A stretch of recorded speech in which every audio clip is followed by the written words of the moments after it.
name is Tuff, and I am from the YouTube channel Tuff's Reviews. And I do the action genre for this video, and my favorite action movie is Die Hard. And the reason being is because it's funny, has great one-liners, a great character, great acting by Bruce Willis, a great villain, might be my favorite villain of all time, great action, tense, never boring, all the characters are great. I mean, so many memorable moments, and I've watched it so many times. I freaking love this movie. The one-liners are obvious. Yippee-ki-yay, mother. You know, I'm not gonna say that because I'm PG, so. There's Alan Rickman as Hans Gruber, John McClane.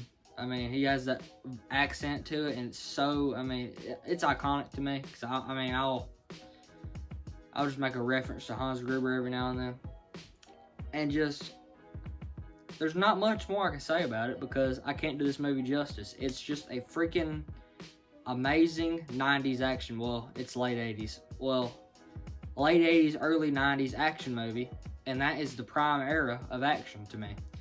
To me, the best era of action was late 80s and all through the 90s. That's the best action movies came from that era, in my opinion. 90s is that decade is just filled with so many great action movies, and I mean, it's just fantastic. And as far as negatives, there's no negatives with Die Hard, in my opinion. It's just a great movie. And I've seen the sequels, and Die Hard is a great franchise. I have not seen the 5th film, which I hear sucks, but I've seen Die Hard 2, Die Hard with a Vengeance, and Live Free or Die Hard, and they're all great. Die Hard with a Vengeance is especially the best. That's one of my favorite films of all time too, but to me, Die Hard is still superior.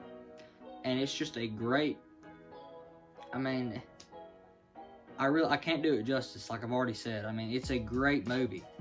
So, I mean, if you want to check out a pinnacle action movie that just represents what action is all, the action genre is all about, pick Die Hard.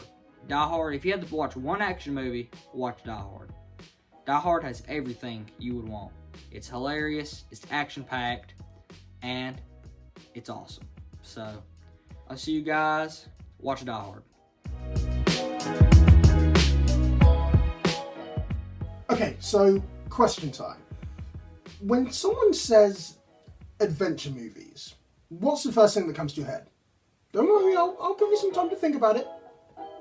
Okay, time's up. If the first thing that came to your head was Indiana Jones, Raiders of the Lost Ark, then yahoo! I thought of that too. Yeah, Indiana Jones is just, there's just something about it, right? That when you think the word adventure, you think Indiana Jones. Maybe it's because when you watch the movie, it just takes you on such a journey, such a ride that, you know, you just feel like you're going with Indiana Jones every single step of the way. You know, fighting Nazis, using your bullwhip, catching your hat. It's just such a fun adventure. And I think some of that, well, a lot of that is thanks to Steven Spielberg and John Williams. I mean, John Williams' score is absolutely amazing. It's one of those scores that it really just transports you, if you know what I mean. Like, when you're listening to it, you're not in your room listening to it. You're not in the cinema listening to it. No. You're in the world of Indiana Jones, and I think that's such a special thing that only really a few composers can do, John Williams really being the main one. So that's one point and one reason why this is one of the greatest adventure movies of all time. Another reason, of course, is Steven Spielberg and his directing, because, you know, it's all well and good having all the adventure aspects in it and stuff like that, but you've really got to have a good movie and a well-directed movie at the forefront. And of course, Steven Spielberg, really, can he really do no wrong? Can he really do any wrong? I don't think he can. I don't think he can. And with Indiana Jones, he really doesn't. I mean, some of the themes that I think are the best directed in the movie, obviously, the opening scene. I've been watching some videos recently about how good the opening scene is and why it's so good, and one of the reasons is because it really is like a 3-act structured scene, which I think is amazing. Like, it's a movie in a scene, and I think that's incredible. So that's partly to do with the writing, but also to do with the directing. And I think the directing is really well done there. You know, you've got the shot of the what do you call it? Bulldozer? Rock? Ball? The big ball. It's the big ball falling down, and you've got Indy reacting to it. All of that's great stuff, you know, when he's just about to take the idol and then you see him and it's the gold and the colour grading is awesome and the directing is awesome and the cinematography is awesome and Harrison Ford is awesome and it's just so amazing, you know, and this really is the type of film that when you're talking about it, you just get so giddy and you get so excited because it really is one of the greats and it really is a fantastic film, you know, and, you know, splurted all around the film. They're all tons of great things about it, you know, as I've already said, the score and the directing, also the writing is pretty good, you know, some of the dialogue pretty good, nothing like overly amazing, nothing like Pulp Fiction type or anything like that, you know, top tier dialogue or anything like that, but it's good stuff. And, you know, also, you know, the charm of the actors really does engage you, really does make you want to carry on with this movie. Specifically Harrison Ford and the woman who plays Marion, who I absolutely love. I think she did a great job in the part. But yeah, I mean, what's there more to say? Indiana Jones is just one of the greatest adventure movies of all time, and I don't really think I have to explain that. I mean, come on, it's Indiana Jones, guys. Raiders of the Lost Ark.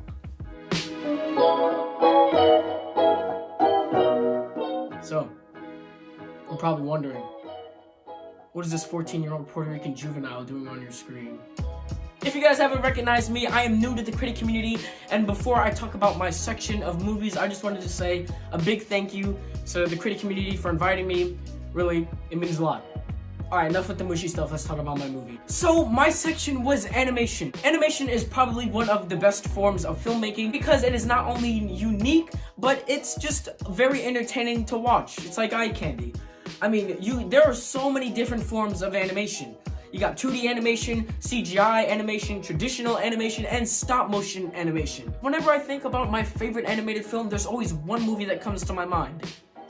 And that is... Rango. Yeah, I know Rango's not a bearded dragon, but...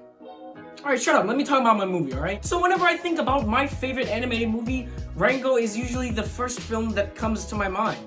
And I can never really put my finger on it. I don't know if it's the extremely dark western atmosphere, the comedy in it, or just that it's about a bunch of lizards in the Wild West. And honestly, that's probably why I like it so much. Rango is definitely one of the most original movies that I've seen before. It takes your classic Western story and flips it on its head. From the animation, to the voice acting, to the compelling story and characters. It's just a fun time.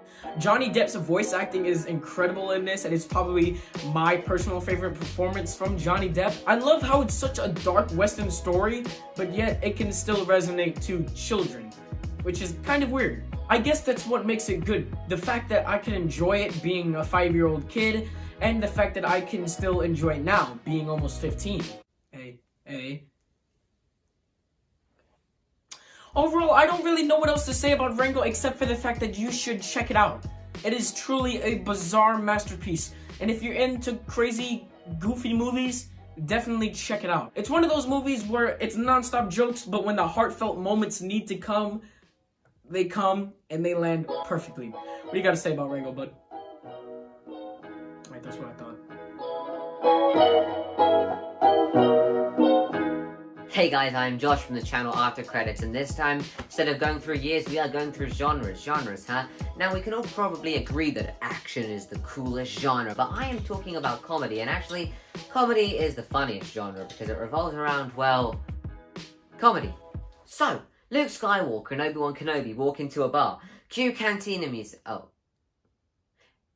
Yeah, could we start again, please? I think I sort of ruined the joke. Comedy is an interesting thing. It's subjective. You have things that people might find really bad, like that cringy stand-up guy that you just saw. I wonder who that was. Then you have the sort of comedy that you'd find in sitcoms like How I Met Your Mother or Friends or The Office, which is comedy that I really personally enjoy. Obviously that's more suited to TV shows than it is to films. You can then have comedy in the form of visual comedy. The best example I can give of this is in the Cornetto trilogy, directed by Edgar Wright, because there are some amazing things with the camera and everything that really add to the comedic effect. You even have more satirical comedy, like, you know, from Jojo Rabbit. And today I'm gonna give you my favorite comedy. Now, there are a few films in my favorites list, yes, you could just take and say, well, they're comedies, right? They should just be at the top. And yeah, well, that is true. I didn't want my pick to just be some film that defaulted there, so I came up with 5 films that I just find outrageously and gut-bustingly funny, and here they are. In no particular order, we have This Is the End, The Breakfast Club, The Pink Panther, one film that I previously mentioned, Shaun of the Dead, and now my number one, the film that I currently consider my favorite comedy. Probably gonna change, I'm gonna grow up, I'm gonna age, my mind's gonna think differently, but for now, I'm pretty safe with calling this my favorite comedy. And it is... That was the worst drum roll ever. Rush Hour 3. Probably weren't expecting that, right? Rush Hour 3. This is an action comedy film with Jackie Chan and Chris Tucker, directed by Brett Ratner. This is a third in the Rush Hour trilogy, and probably my favorite of them, if I'm being completely honest. I've been watching this film for a long time. I remember when I was young, I was always like, oh, Rush Hour 3 is on TV, we're watching it. Don't care. No, you've seen it 1,000 times. We're watching Rush Hour 3. So, yeah.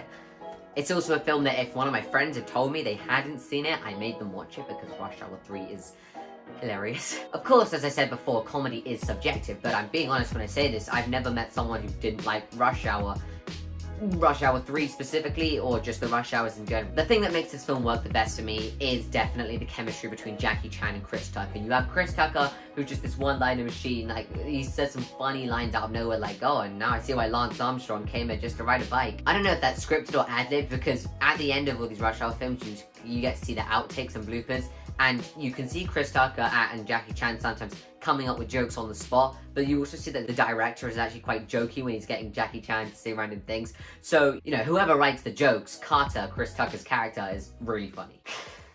Okay, my favorite scene in this film, and probably the funniest scene, is when they go to the, I think it's Kung Fu? I don't know, it's some sort of martial arts training area for kids. So they go in looking for something, and he speaks to the master, he's like, who are you? I am you. No, you weren't me, you are you. No, I am you. Who is he? He is me. What? No, I am you. And it's just, there are two guys, right, with the name you and the name me. Because Carter's like this quippy American dude, and he's reacting to all these serious French and then Chinese people, and it's just really funny how the chemistry and banter you get from those guys. Who are you? You. No, not me, you. Yes, I am you. Just answer the damn questions. Who are you? I have told you. Are you deaf? No, you is blind. I'm not blind, you blind. That is what I just said. You just said what? I did not say what. I said you. That's what I'm asking you. And you is answering. Shut up. You. Yes? Not you, him. What's your name? Me. Yes, you. I am me. He's me. And I'm you. And I'm about to whoop your old ass, man, because I'm sick of playing games. There are some new additional characters in this film, and I think the best one, based on comedy, is definitely George, the cab driver. He just starts off this guy like, I hate Americans, all with their guns and their asses killing for no reason. And then he's like, I was born to be a spy. Yesterday, that was the most fun I ever had. I'm going to join you. And sorry if I offended anyone who's French. Now, I always like to rate films personally based on how I feel about the films. And if I'm going by that, I'm giving this film a 10 out of 10. It's probably getting a 7.5 out of 10 if we're looking at it critically or objectively. But for me, I just love it so much that it is a 10 out of 10. So if you've not seen Rush Hour 3, I definitely recommend going and seeing it. Thank you so much for tuning into this video, and on to the next genre. Hello, I am Screen Trooper from the YouTube channel ScreenTrooperStudios, and my genre was comic book movies, and my favorite comic book movie is also a lot of people's favorite, The Dark Knight. This movie is a film that I consider to be perfect. I know that not everyone does, but I personally consider it to be completely perfect, because this is a film that is breathtaking from start to finish. One thing that really stands out to me is that this is less of a superhero movie and more of a crime superhero film. Now, allow me to explain. This is a film that has more of a crime story. It's a story about gangs and the mafia and how the police are handling the money laundering and all of that. And that's a story that you typically see in a crime film or a gangster film, but not in a superhero movie. This is a film that isn't some big flashy CGI spectacle. It has a lot of realism, it's very grounded, and there are sequences that are larger than life. But overall, this is a film that very much feels like, okay, if Batman were to happen in real life, this is probably how it would happen.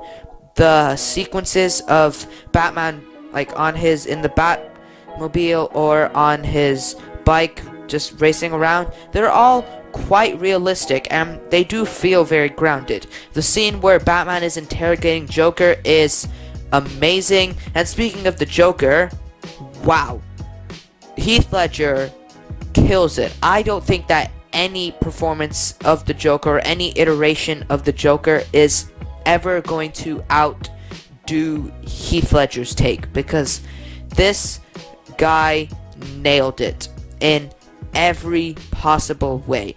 His laugh, his essence, the costume, it's all perfect and it's amazing. Heath Ledger did a phenomenal job of bringing this character to life, and the Joker also does a really good job of playing off Batman.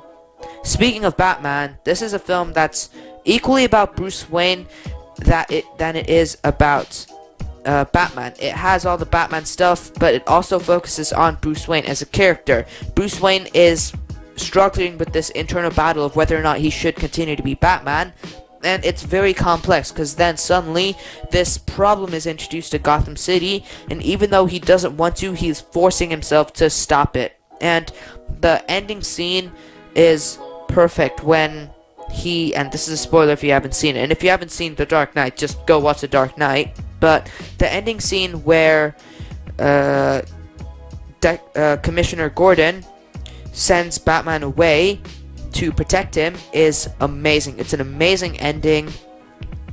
This movie does such a good job of really taking this story and telling it in a grounded way. It doesn't have any campiness or anything like that. It's just a really thrilling crime saga that's dark. Hey everybody, it is me, Dominic Talks Movies, and I'm here to talk about my favorite film from the crime genre, which is Pulp Fiction. Pulp Fiction is in my top 5 favorite movies of all time. I absolutely adore it. Quentin Tarantino is also one of my favorite directors, and this is quite easily my favorite of his works. This is just such an iconic and classic and influential film. It breaks every single convention of filmmaking and sort of linear storytelling because, as you know, if you've seen the film, it tells it in kind of a non-chronological order, so everything's kind of mishmashed in there in a sort of weird order, but it 100% works. It doesn't make anything confusing. All the storytelling is still pretty straightforward. You kind of understand what's going on at all times, even if it's not directly in a linear fashion. And besides this, like, other than this being an influential film and one of the most influential of all time, this is just incredible in terms of technical filmmaking, stuff like acting, cinematography, style, all that sort of stuff, because obviously, as you guys may know, Quentin Tarantino is very known for his ultra-violence style and also his dialogue, which in my opinion is at its best in this movie. It's probably the best dialogue of all time, arguably, in this movie. I think the two main acting performances are incredible. I'd say they're all across the board really amazing, but Samuel L. Jackson and John Travolta obviously stand out in my opinion. But also Uma Thurman, Bruce Willis, all give really great performances. Quentin Tarantino isn't exactly known for his visuals, but they are really good in this. It has some really unique camera work that is pretty Tarantino, I would say. Not a lot of other directors would use similar techniques and whatnot, but yeah, the writing, dialogue, acting, and just everything put together, this makes for a really enjoyable film, something that is incredibly unique and unlike any other movie that I've ever seen, and is one of my favorite movies of all time, pretty rewatchable. And yeah, those are the reasons why Pulp Fiction is my favorite crime movie.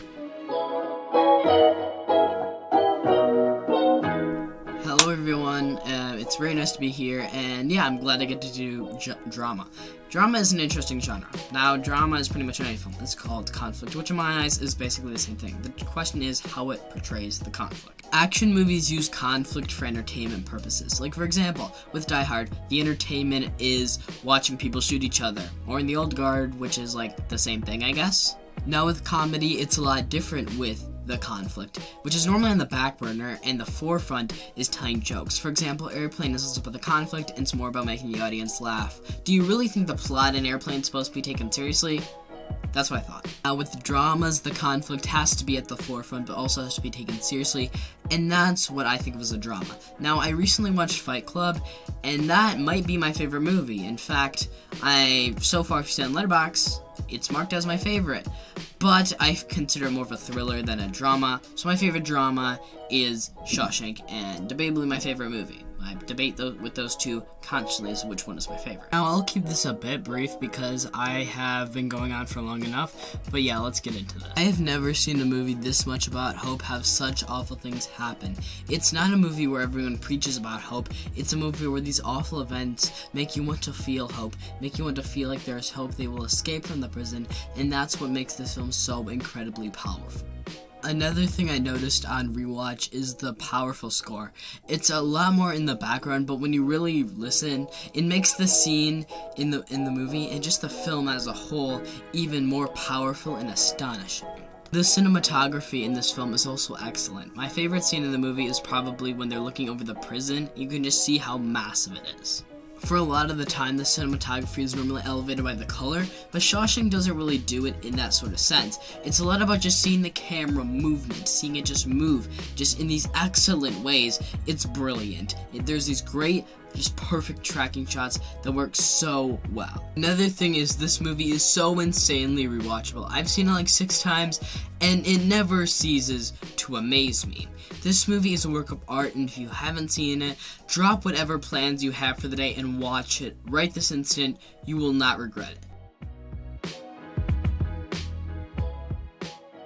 Hey guys, it's NEEK, which stands for Nerd/Geek, and yeah, I have the genre of fantasy, and it's kind of hard to say exactly what I should count, because lots of movies are sort of fantasy, technically fantasy. I'm like, do I count that if it's not their main genre, or I didn't really know what to count.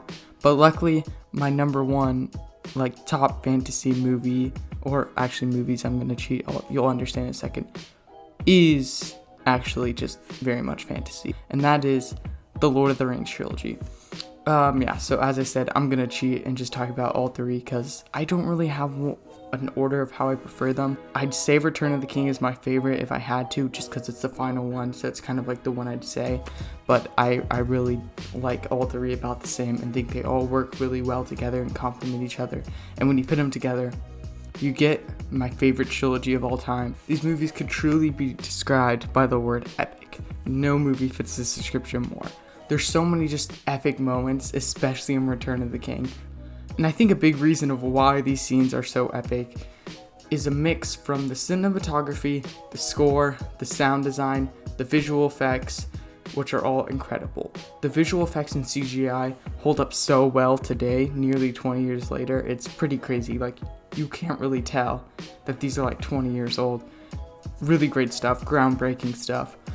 And then you also have this amazing world building. The world of Middle-earth is so interesting and you explore it in so many ways. And this is a place that I really want to visit. I would love to get to go to Middle-earth. Yeah, and the way they use New Zealand to make Middle-earth, it just looks beautiful. There's also these amazing battle scenes, especially the Battle of Helm's Deep, which is probably my favorite battle scene of any movie ever. But what pushes this trilogy even farther, I would already love them, but what makes it my all-time favorites is this character work. All the characters are fleshed out and interesting characters. Even more side characters, they still get a lot of depth, and it has a really big cast, but all of them get a surprisingly amount of depth for what you think. And I think that's a big reason why these movies need to be so long, is because they really wanted to have time to flesh out all these characters. So I normally just watch the extended editions. I actually for the first time saw a theatrical version because I saw Return of the King in the theater in IMAX, which was just awesome. And I think I totally can justify the length of those movies. I love every minute of it. Of course, you got to talk about Sam. Who doesn't love Sam? Great performance by Sean Astin. A lot of great performances around the board, but he totally kills as Sam. And then Frodo is a very interesting protagonist. He wants to just sort of live a simple life, but he can't. He's given the task to destroy the ring, and only he can do it. And I think that's really interesting to have a character who doesn't necessarily want to do something, but they're the only one, so they step up to the task to do it. He takes the ring, he's willing to make sacrifices, and as he sort of like, the ring starts to take him, that's when you get some interesting stuff with Sam in there. So I think he's a really interesting protagonist. And Aragorn is possibly my favorite movie character. First off, he's just like an awesome character. When you're introduced to him, like, oh yeah, this guy's cool, and you see him in fights, and he's just like going all in and everything, and Viggo Mortensen plays him really well. So like, already I'd really like him, but I really like the journey he goes on, of course, with his ancestors, and Theodore is the one who didn't stop the ring and caused all this darkness. He still feels that in him, and even though he's destined to become the king, he doesn't necessarily want it. But as the things start going, he realizes, oh, I have to do this, and I'm gonna have to step up, even if it's not necessarily what I want to do. And you get to see him become the king that Gondor deserves. It's actually kind of similar to Frodo, where he doesn't want to do something, but he's the only person who can, and he steps into the task and does it anyway. So they kind of have that similar thing. And Gandalf is also like that, with becoming the White Wizard, with Saruman sort of turning evil. Gandalf has to step up and become the White Wizard. And I think that's what makes things interesting, is all the characters, they step up and do it no matter what. It's not necessarily what they want to do, but they realize it's what they have to do. And it makes it so every character has a purpose in the story. Every character needs to do something. There's not one thing that like, oh, anybody could be doing this. They each have their own role that they need to do, and they all need to do the role in order to win. So I think that's what makes the ending so satisfying, as we see all of them fill into their roles and doing what they can, and you really need all of them. There's not one hero of the Lord of the Rings. You really need all the heroes. And yeah, that's why I love the Lord of the Rings trilogy. Hi guys, I'm Jennifer and I'm really excited to be back making another video for the Critic community, and today I'm going to be talking about my favorite genre of film, horror. Horror has been my favorite for honestly as long as I can remember. When I date back into my years of life, I just always remember horror being my favorite because from a young age it was always on TV, and even if I wasn't allowed to watch them, sometimes I'd sneak in and I'd watch a few, and it's just always been a genre that has really captivated me and gotten my attention, and it's the genre that has made me want to make films. Horror movies such as The Shining, The Conjuring, Get Out, Black Christmas, Friday the 13th, Nightmare on Elm Street, just like there's so much to talk about in horror that has just shaped the genre and made it good as it is. And sure, horror does have its bad movies, but at the same time, I still think they have so many masterpieces in the genre, because when horror is done right, it is perfection on a screen. And the horror movie that I will be focusing on today is Scream. Wes Craven was just able to perfectly craft comedy and horror at the same time, because most comedic horror films, sometimes the jokes just don't land and they feel foolish and stupid, and there are too many stereotypes and tropes, and it just doesn't work. But Wes Craven acknowledged that and was able to change that, because the film Scream is honestly so self-aware of its genre and the tropes and the stereotypes, where they even talk about the rules of horror movies. And funny enough, characters in the movie Scream will say that somebody is being dumb and then they make a dumb move themselves, because it's super self-aware of the genre, and it's hilarious. It's honestly hilarious, but at the same time, it's dealing with a topic that's really serious and really scary in the slasher genre. And there's so much to talk about in Scream, and the acting is phenomenal, and the reveal at the end of the first Scream is amazing, and that goes for all of the Screams. I think the reveals are honestly pretty good as to who the killer is, and it makes it also for kind of a mystery horror type vibe that I just absolutely adore. But Wes Craven was truly a king of horror, and Scream, in my opinion, is one of the most well-written movies ever, and with that in mind, one of the most well-written horror films ever made. Thanks for listening to me talk about horror, and now let's move on to the next genre. Alright, today we're talking about musicals. Now, musicals is a really weird genre, I'd say, because musicals weren't originally made for the screen. Obviously, some of the earliest musicals dating back were opera musicals, and then of course we transitioned to that kind of Broadway, West End stage, and then towards the 1950s, 40s, 60s, we started bringing musical to the screen, especially when we got that color and we got sound for our movies. We decided to convert some musicals that were famous at the time, such as How to Succeed in Business, things like that. We transitioned them to the big screen. So in essence, what we were doing was we were taking something made for the stage, we were putting it through a converter, and what popped out was a movie. So obviously this doesn't work 100% of the time because many musicals that are made into movies were made for the stage. So musicals are something very hard to master, and that's why I say often when I tell people musicals are my favorite genre, they're like, there are good movie musicals? Because you can point to films like Guys and Dolls, or How to Succeed in Business, or A Star is Born, even modern things like that,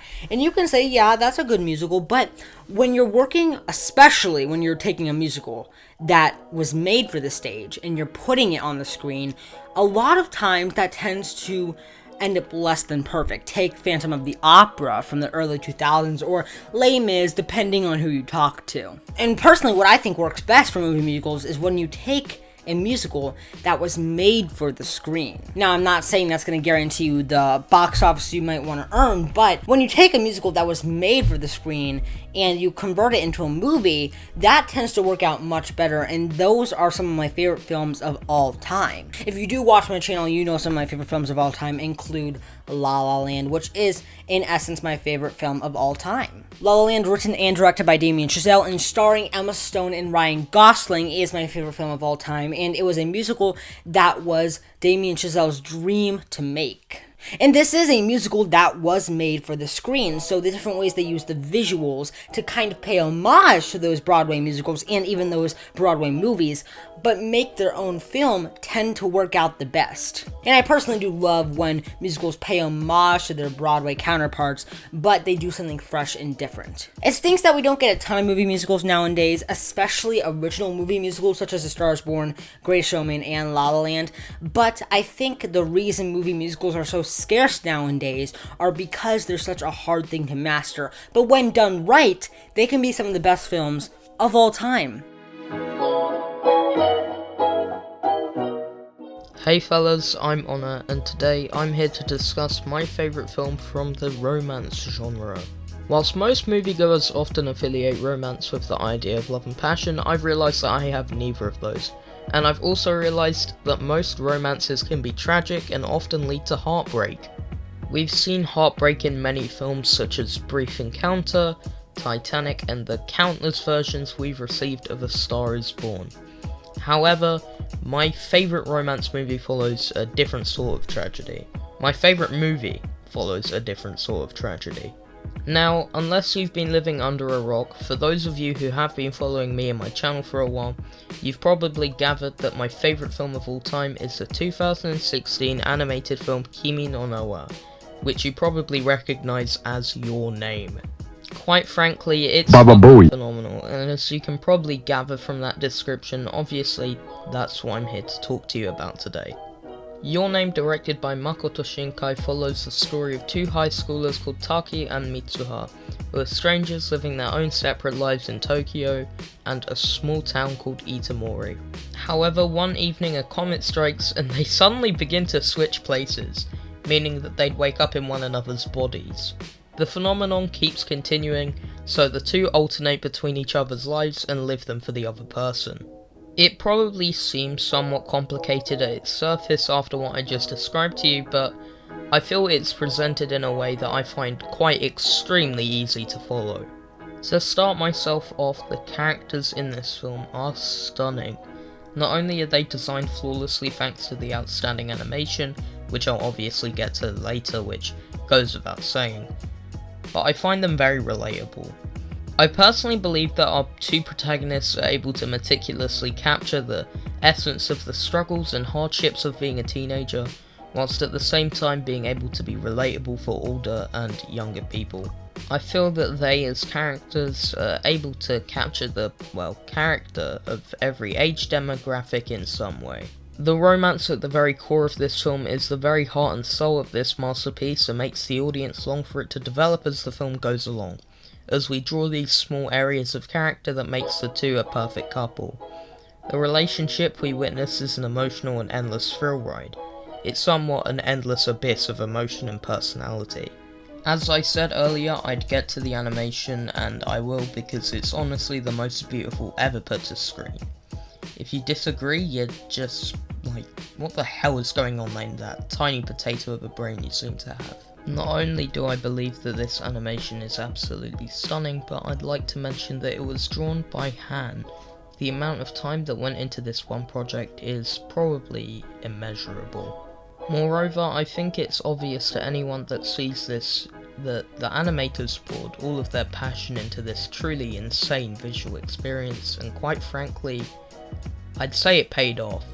Furthermore, this film includes one of the most entrancing soundtracks ever. The music by Radwimps is truly a revelation in my humble opinion. Most days, I find myself popping on this soundtrack whilst I'm working, or playing video games, or reading a book. It's so comforting due to its sheer quality, and I think it's extremely just mesmerizing. Judging by how much I've recorded, I don't think I have much time to discuss Your Name, but I'll leave you with this. Watch the movie. Leave everything behind you and just go and watch the masterpiece that it is. I swear you won't regret it. Even if you dislike it, your breath will be taken by the major quality that is presented to the audience of this film. Please, if you haven't, or even if you already have, go and watch Your Name. Hey fellas, today I'm here to discuss with you Stanley Kubrick's 1968 sci-fi masterpiece and quite possibly my favorite film of all time, 2001: A Space Odyssey. Now you're probably thinking, oh look, another white normie trying to do justice to one of the greatest films ever made. Yes, I know, I'm very original. Now, if you're thinking that, well, you're probably right, to be honest, so I'm gonna try and put into words the impact this film had on me. Firstly, it has the greatest effects and score of all time. Both aid in immersing you into its hypnotic atmosphere, which is like no other. 2001 isn't a movie, but an experience in disguise using the medium. It gives you so much in terms of the effects, the score, and the symbolism, yet so little in terms of message and overall meaning. Sometimes it gives you a traditional narrative, and other times it provides you with a storyline that you yourself must decipher and interpret. I guess what I was trying to say there is that it doesn't give you everything on a silver platter. You gotta figure it out yourself most of the time. Instead of providing exposition and its characters and dialogue, it uses its sophisticated and somewhat subtle effects and score. Subsequent to that, it's inevitable to talk about 2001 without addressing the main complaints that come with it. A lot of people's main problems with it is that it has no idealistic characters or story, but it values so much more than that in terms of aspects such as sound, performance, and effect. Not just special effects, but the effect it will have on you as a whole. I think the characters were meant to be perceived as hollow and lifeless for what they are. However, once you get past that and look beneath the surface, every protagonist this film follows is solely a metaphor for humanity's everlasting and inordinate fear and curiosity of the unknown. However, not all credit for those aspects are granted to the characters. In fact, it's mostly the brilliance of the camera work and the absolutely petrifying score. No matter how much you can try, it's impossible to forget that unnerving and mysterious Jupiter sequence. It wastes no time using its hypnotic and transcendent effects to immerse you into its subconscious and philosophical storytelling. It demonstrated to me what filmmaking as a medium can truly accomplish, and for that reason I'm forever in debt to it. 2001 not only gave me a whole new perception on film as a whole, but also how I view life from now on. The camera work, score, and effects go a long way in establishing the sense of mystery and hypnotism 2001 brings to the picture. It doesn't give you simply one ideal meaning or value one ideal and simplistic narrative, but rather multiple, which all weave into one giant experience. I don't think people much appreciated these aspects upon first viewing, seeing how far ahead this was over standard films that were released during that period. I got so much from this film, and I truly believe it's one of, if not the greatest film of all time. Anyway, to the 3 people watching this, thank you for listening to me discuss 2001: A Space Odyssey. What's up, I'm Movie Micah. I love to talk about movies, and I'm happy to be filming another new video for the Critic Community YouTube channel. And today I've been assigned the thriller genre of movies. And so what movies come to mind as some of my favorites from that genre? I think Psycho is a great film, one of Hitchcock's best. And then The Shining, one of my favorite Kubrick movies. So those are some great films that I really like, and at the time I'm filming this, I watched The Shining really recently, so I really like those two films, but I think they might be more of horror movies than they are thriller movies. And then another one of my favorite films that some people might consider a thriller would be The Prestige. I don't know if it counts as a thriller, and I already talked about it in the other Critic community video anyway. So, what is the film that when people talk about the thriller genre, what is my favorite from that genre? I think it'd be The Sixth Sense. I have the poster right here. It is a phenomenal film, and it is the best of M. Night Shyamalan that I have seen so far. I've only seen a few of his films, but of the ones I've seen, The Sixth Sense is definitely my favorite. It is absolutely incredible. Now, obviously, I love plot twists. Like, these two are some of my favorite films of all time. Whenever a movie can do a plot twist that well, it can make the movie 100 times better. And I believe The Sixth Sense has the best plot twist that has ever been put into a movie. It has the best constructed plot twist of all time because everything is set up, and there are little moments throughout this film that don't seem quite right, but you don't know why they're awkward in that moment, and then when the final twist hits, it all makes sense. Everything is explained immediately. You remember all the weird moments, and you understand everything right away, and that is what makes an amazing plot twist. I just love seeing these two characters and learning more about them, and I think I'm gonna go into spoilers right here, so spoiler warning. Just the concept of the kid who sees dead people, that's what gives you the horror aspect of this film, and when you see those creepy images, it's very well done. And as the kid near the end starts to learn why he has this power and how he can help the dead people, if they can't get what they want from him, they attack him. But if he can learn to help them, and that's the purpose of his power, I really like that ending. And then it jumps into another fantastic ending where we learn that Bruce Willis's character was dead all along. It is mind-blowing, but it all makes sense. It's not one of those twists that you're just like, oh, hey, that's pretty cool. No, it makes so much sense but you don't pick up on it until the final reveal. Yeah, I just love The Sixth Sense. It has really good horror aspects. It's a pretty creepy film, but it's also just smart in the way that it was made. The way that they pulled everything off was smart, and I have never seen a plot twist done as well as this. So that's what makes me love The Sixth Sense, and that's my pick for the genre of thriller movies. One of my favorite genres of film is the war genre. When done right, a war film is an excellent way to capture history in a modern perspective and share it with a large audience while telling important stories. I believe a good war film should rely less on eye candy and VFX and more on telling a convincing story and sharing a message with a viewer. These films offer a great opportunity to learn more about a specific time in history. One of my personal favorite war films is 1917, which is directed by Sam Mendes and talks about a story from World War I. This fictional film is not only an excellent piece of cinema, but it also captures a believable war story from that specific time in history. 1917 follows the story of two World War I soldiers who are on the mission to deliver a message. The film is created in such a way to look as if it was shot in only one take, and this helps the film in multiple ways. The one-shot technique enables the viewer to be more immersed in the story, and additionally, it reinforces the point A to point B plot structure that this film presents. The camera rarely moves backwards, and as it is moving forward throughout all of the scenes, it is quite literally pushing the plot forward. 1917 takes a new spin on traditional war films, and I am personally a huge fan of this film. The war genre is tricky. There are some films that work out very well, and others not so much. But when done right, a war film can be an excellent work of cinema.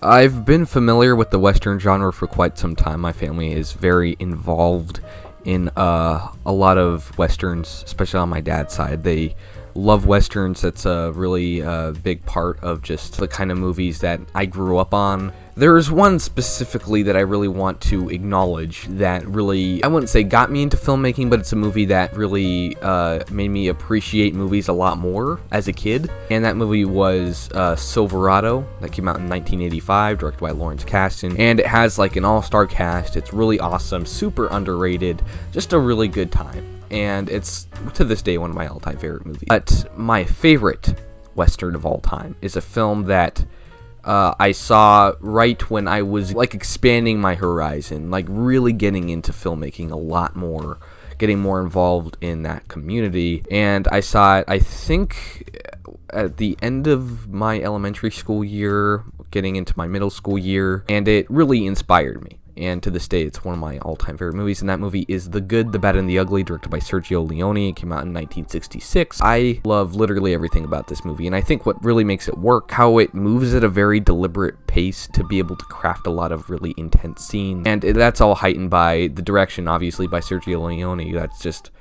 it's great stuff. It's great stuff. I love how it creates an atmosphere. That's probably the biggest thing, is everything feels lived in, everything feels dirty, everything just feels like you could reach in and be in this world. It feels so authentic and real.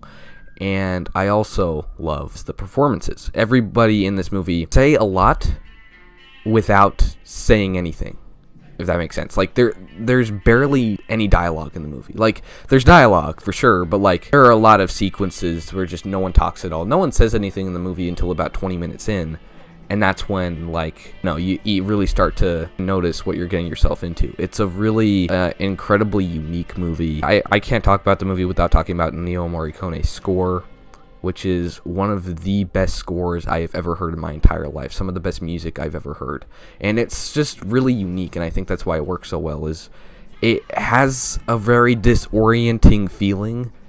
It can't exist in any other movie. It works only for this movie, and this movie alone. And that's why I love it so much. The movie just does everything right. It crafts unique, interesting characters. It creates a big epic sense of atmosphere. It can be really intense, it can be very graphic, very scary, it can have just disturbing moments, and it just kind of deconstructs humans as kind of sucking sometimes, and that's not entirely bad. And I enjoy watching these grown men try to kill each other over some goal. Like, it's very entertaining to watch, but it also just kind of shows, you know, the cost of obsession and stuff, like all that good stuff. I love themes like that, but it's all just done really well and done perfectly. So this is easily my favorite Western. It does everything a Western should, and it doesn't feel like a clean-cut American Western with John Wayne and Jimmy Stewart, which I like those movies. I'm not saying I don't, but those movies are definitely more polished, are full of just the good guys. There's good guys and bad guys, but this one, like, everyone has, like, obvious flaws. No one in this movie is, like, a great person, and that's what makes it a lot more impactful to watch, because you don't have that clear distinction, you know, of good and bad. It's just everybody is kind of different in their own way, and it makes it just for a very unique experience. So yeah, The Good, the Bad, and the Ugly, that's my favorite Western of all time. Yeah.